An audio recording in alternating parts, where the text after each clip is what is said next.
Infowars.net. And you can also click on the banner at Infowars.com.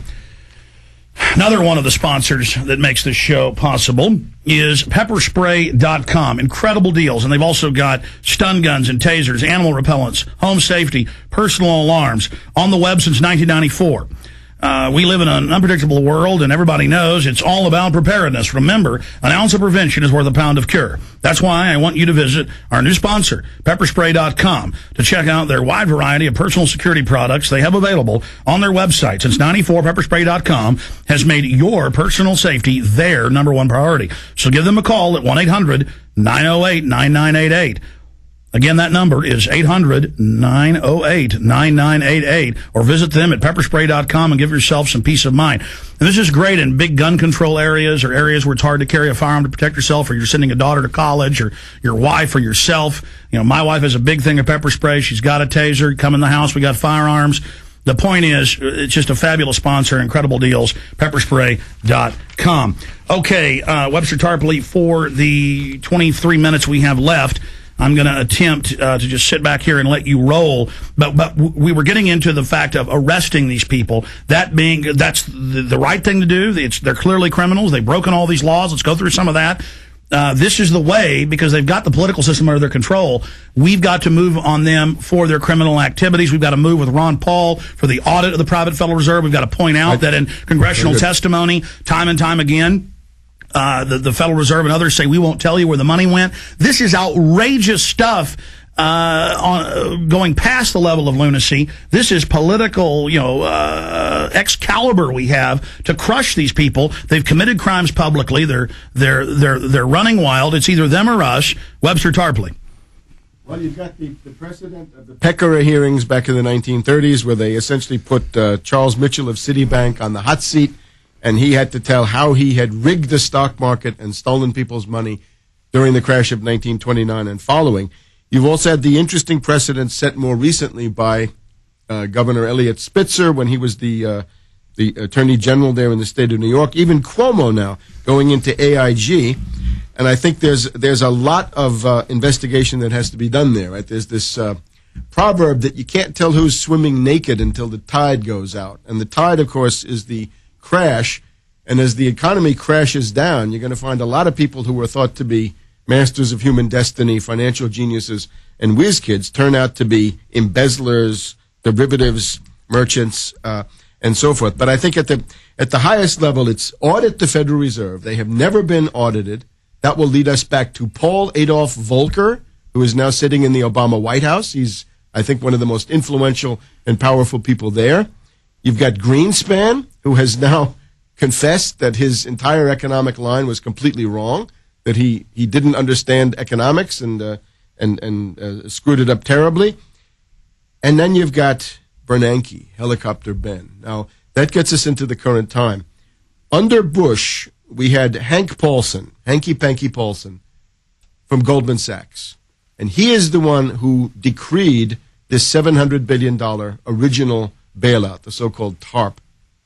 And that we see now in retrospect that Goldman Sachs, his company, was not only the beneficiary of about $20 billion directly from the TARP, but in terms of the bailout of AIG, 10 to 15 billion of that also went to Goldman Sachs, in addition to the foreign banks, Barclays, Societe Generale, and Deutsche Bank. So what's the conflict of interest on Hank Paulson as Secretary of the Treasury? And remember, this is the guy who demanded dictatorial power to use that money in any way he wanted. Now you've got Geithner continuing the same policy. Geithner was in the same room with Paulson back in September of last year when Lehman Brothers and AIG and Merrill and so forth went under.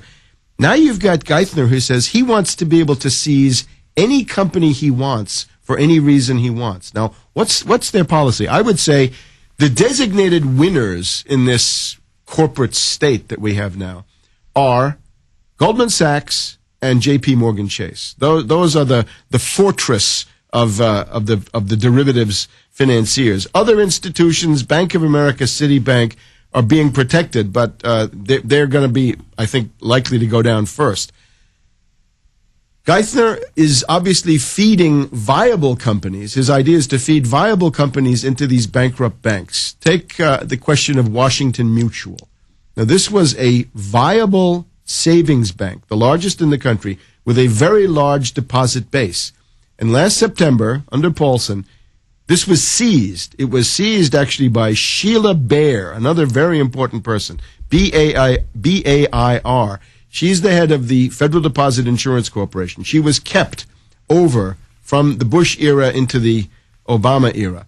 She decreed the seizure of Washington Mutual and fed that into J.P. Morgan. J.P. Morgan, of course, had also gotten Bear Stearns sort of engulfed into it. But the idea was that the deposit base and the assets of Washington Mutual could be used to prop up J.P. Morgan Chase. Now, I think that Sheila Bair is actually violating the laws, perhaps the most flagrant way. You look at J.P. Morgan Chase, Citibank, Bank of America, a couple of others, Wells Fargo probably, Bank of New York Mellon. Those are zombie banks. But what does it mean to be a zombie bank? It means that you are technically bankrupt and insolvent. And what has to happen is the FDIC has to come in and seize you, put you through essentially Chapter 11 bankruptcy or maybe Chapter 7 bankruptcy. In other words, to wind you up definitively. And that's what the FDIC has to do. There are laws. I think that Sheila Bair is right now violating the laws that would normally dictate that she would seize the 4 or 5 or 6 biggest banks, money center banks, derivatives banks in Wall Street. Every Friday, they announce some little bank, right? Podunk Center, Oklahoma, bank seized.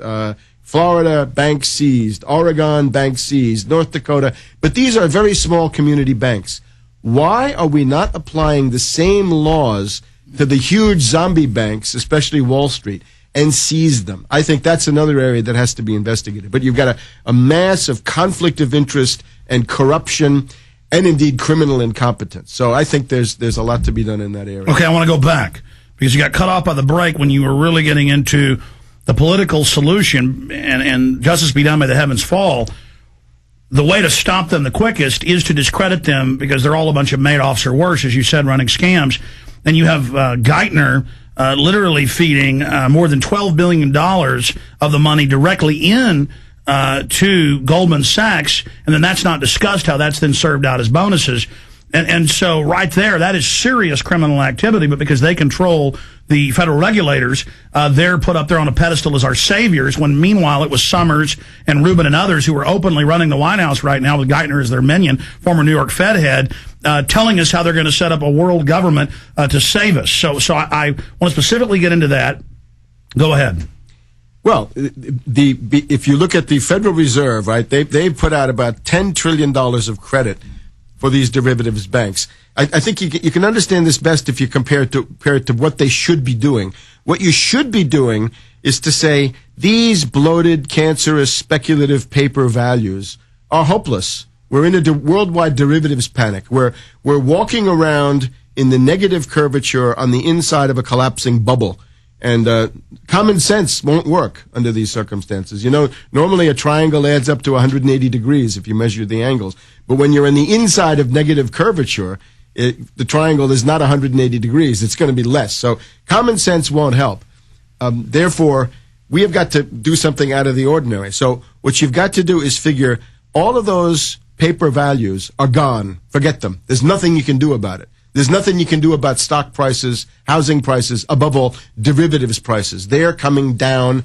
There's no force in the universe that could stop them from coming down. The panic has started, and there's no way out of it. And remember, this is all being pumped up by future generations, and currently having $12 trillion in the last 6 months and growing tacked onto our backs as they raise myriads of state, local, federal, international taxes to pay it. Again, if you either we go through the pain of this collapsing now and then rebuild it, or we feed everything into the vortex.